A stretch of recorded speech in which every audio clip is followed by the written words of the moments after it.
At yung mga ngaral na sinusugo ng Diyos, may kasamahan yun. May kasamahan yun. 2.25 ng Santiago. At gayon din naman, hindi rin baga si Rahab na patutot ay inaring ganap sa pamamagitan ng mga gawa dahil sa tinanggap niya ang mga sugo at kanyang pinapagdaan sila sa ibang daan? Ayan, mga sugo na yan. Ano yung mga sugo na yan, kapatid na Luz? Mga sugo po ito ni Josue. Ano yan? Sugo yan ni Josue para ano? Para tiktikan nila ang Jericho. Hindi naman yan sugo para mangaral di ba? Opo, Pero sugo ang tawag.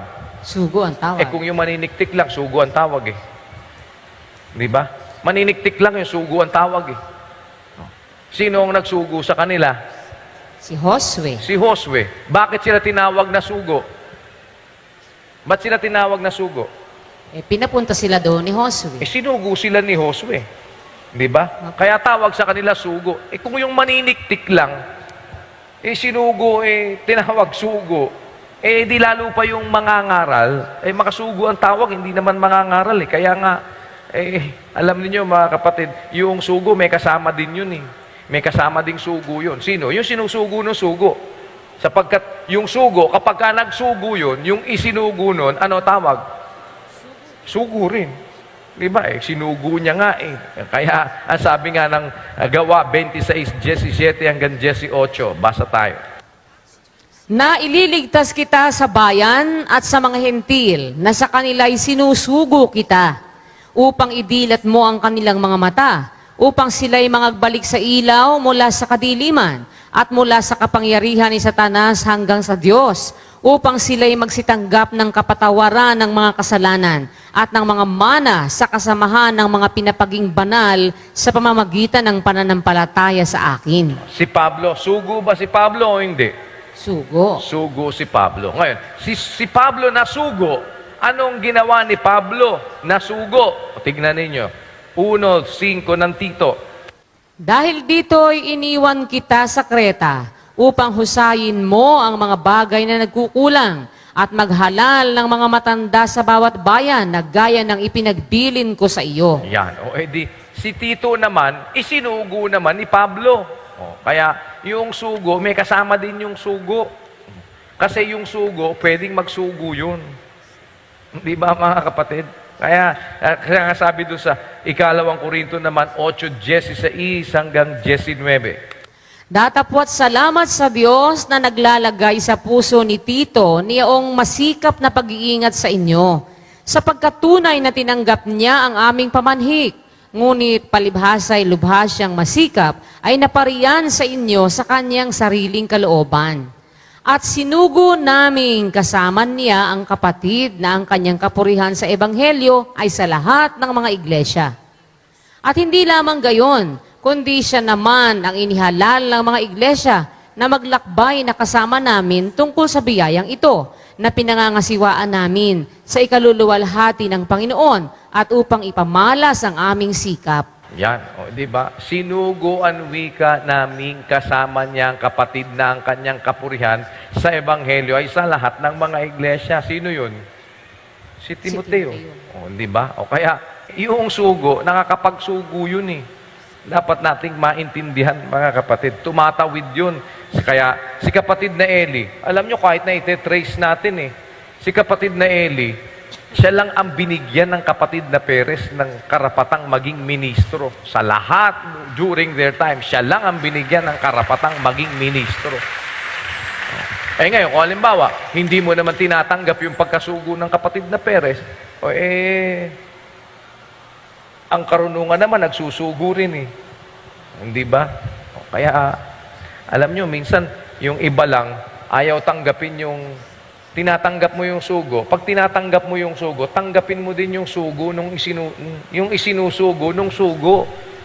Di ba? Ganun lang naman yun, mga kapatid Kaya, totoo ba yun? Ang kapatid na Eli lang, pakita nyo nga yung ID ng kapatid na Eli, na siya lang ang binigyan yan. At yan, they can attest to that. Aamin lang sila na ang binigyan lang ng karapatan ng kapatid na Nicolas Perez noon na maging ministro. Ayan yung kanyang ID. Authorized minister. at siya lang ang may ID binigyan ng ganyan dahil siya lang ang binigyan ng karapatang maging ministro during their time ng kapatid na Perez. Pero, hindi naman dun matatapos dahil kung hindi mo tatanggapin yon, dapat nating maintindihan, ang karunungan nagsusugo. Kaya kapag ka nagsugo ang karunungan, yung isinusugo niya, may karunungan o wala? Meron. O edi pag-usapan naman natin, may karunungan ba ang kapatid na Eli na taglay-taglay o wala? Hindi ba? Eh di kayo na maghumatol. Ang totoo mga kapatid, sabi ko nga po sa inyo, aamin lang. Aamin lang yung tatanggapin lang nila sa kalooban nila. With all humility and humbleness, hindi sa kung kani-kanino, o kayo magsabi mga kapatid, hindi ba naman totoo pagdating sa pag-uusap ay karunungang pangkasulatan, karunungang galing sa Diyos?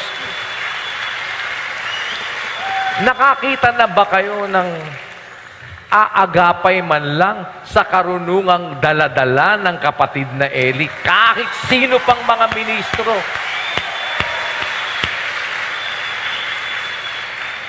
Aamin lang naman eh. Aamin lang naman. Sa bagay, mahirap aminin sa lahat yun. Minsan kasi marami gusto magdunong-dunungan. Di ba? Kaya nga, minsan, alam nyo mga kapatid, lalagay lang tayo kung saan tayo dapat lumagay. One of the problems ng mga taong hindi nakakakilala ng katwiran at hindi nagsisink in sa kanya yung aral ng Diyos.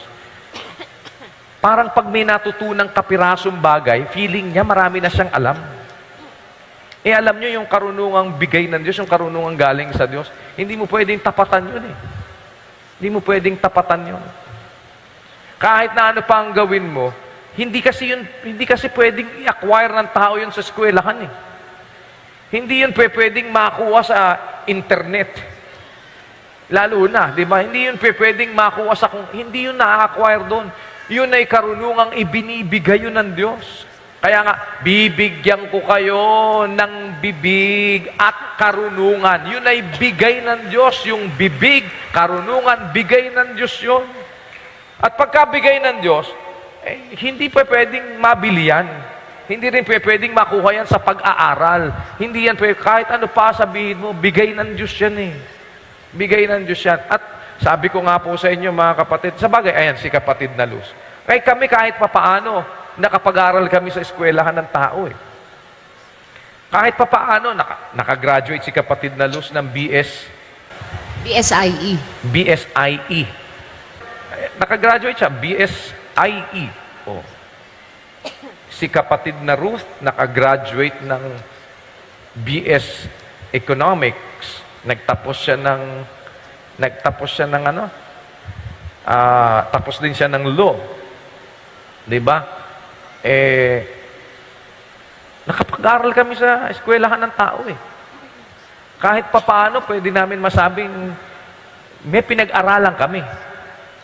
Kung pag pinag-aralan sa eskwelahan, may pinag-aralan. Pero alam nyo mga kapatid, hindi pwede gawing batayan yun. Hindi pwede. Ang kapatid na Eli, hindi nga nakagraduate ng high school eh. Kaya lang, wala namang maniwala sa kanya na hindi siya nakagraduate ng high school. Naku, kung lahat naman ang hindi nakagraduate ng high school, ganyan, mas mabuti pang hindi na ako nakagraduate ng high school. Di ba? Dahil, marami kasi graduate eh. Graduate kaya ng ganito, graduate ng gano'n, graduate. Graduate lang kasi pumapasok. Hindi naman nag-aaral. Di ba? Meron naman gano'n, pumapasok. Pag hindi kaya ng utak, abilidad. Di ba? Gano'n naman. Bakit kaya ka ng opya? Hindi na ikakaya ng utak ko eh. Didinaan ko sa abilidad. Di ba? Ganon ikaw napakahina ng ulo mo. Pumasa ako. Bakit?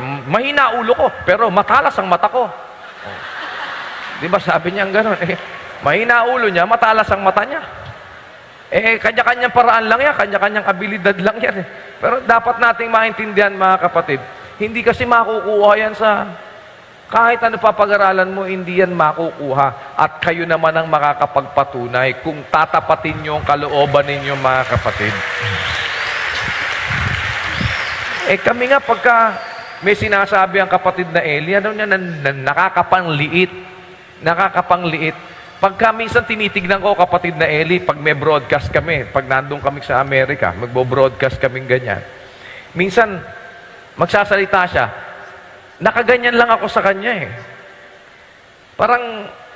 Parang yung ano ko, matagal ko na siyang kasama mula sa aking pagkabata, nakita ko siya habang lumalaki ako, nakita niya ako habang lumalaki ako, nasubaybayan niya ako habang nag-aaral ako, gumagawa siya ng assignment ko, gumagawa siya ng mga ang karamihan ng pinanalo kong mga declamation, hindi sa Bulacan po kasi, although may nagke-claim na tinalo daw niya ako, pero walang tumalo sa akin sa Bulacan. Sa buong Bulacan, walang tumalo sa akin dyan sa lahat ng klase ng lahat ng klase ng oratorical, lahat ng klase ng declamation, lahat halos ng piyesa ko, ang gumagawa si kapatid na Eli. Pati sa debate na pinapasukan ko sa eskwelahan, pagdating sa debate sa eskwelahan, may mga debate sa school eh. Kahit nung college ako, may debate sa school. Pero lagi ako, ano po ba ang argumento dito? Paano po ba to? Ano po ba ito?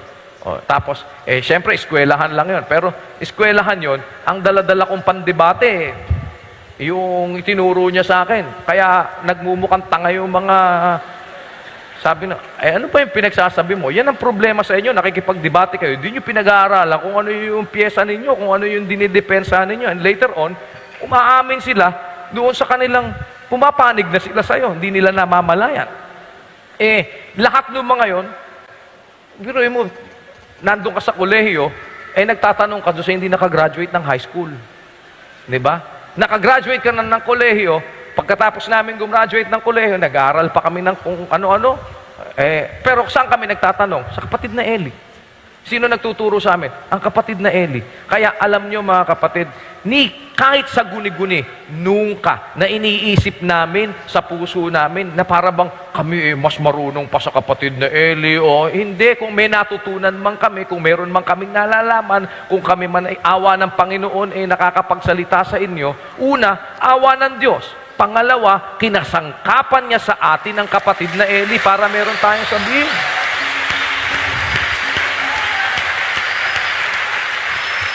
Kaya para hindi natin makita yung klarong sinasabi ng banal na kasulatan, nasa sa atin na yun. Basta ako sa aking puso. Minamagnify lang naman ng iba di ba? Sa aking puso, naniniwala ako, si kapatid na Eli ay kasangkapan ng Diyos para ipangaral ang kanyang katwiran at ang ebanghelyo. Ngayon, kung naniniwala ka na sugo ang kapatid na Eli ng Diyos, yung sugo, nakakapagsugo din yun. Di ba? Nakakapagsugo din yun. Kaya, halimbawa, ang kapatid na Eli, tinatanggap mong sugo, sana, tanggapin mo din yung isinusugo ng kapatid na Eli. Dapat ganoon lang naman yun.